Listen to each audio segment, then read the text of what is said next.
एक दिन राजा ने अपने दरबार में सभी ब्राह्मणों को बुलाया और कहा, मैं एक बड़ी परीक्षा लेना चाहता हूँ। जो भी इस परीक्षा में सफल होगा उसे बड़ा इनाम मिलेगा। सभी ब्राह्मणों को शाही पुरस्कार की उम्मीद थी, लेकिन राजा की परीक्षा का तरीका बहुत अजीब था।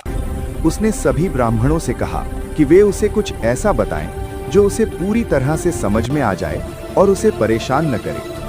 चतुर ब्राह्मण ने सोचा और फिर राजा के पास गया। उसने कहा, महाराज, मैं एक ऐसी कहानी बताऊंगा जो आपको समझने में बिल्कुल मुश्किल नहीं होगी और न ही आप परेशान होंगे। ब्राह्मण ने राजा को एक साधारण कहानी सुनाई जिसमें कोई जटिलता नहीं थी।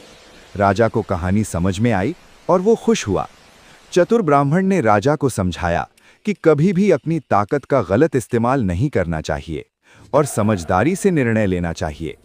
राजा ने ब्राह्मण की बातों को सुना और महसूस किया कि वो अपनी आलस्य की वजह से राज्य की भलाई के लिए कुछ नहीं कर रहा था। इसके बाद राजा ने अपनी आदतें बदल दी और अपने राज्य का सही तरीके से संचालन करना शुरू किया। मूल शिक्षा: ये कहानी हमें ये सिखाती है कि आलस्य और मूर्खता से कोई भी अच्छा काम नहीं हो सकता। सच्ची समझदारी तब आती है जब हम अपने फैसलों में सोच समझकर कार्य करते हैं। And press the bell icon. Never miss an update.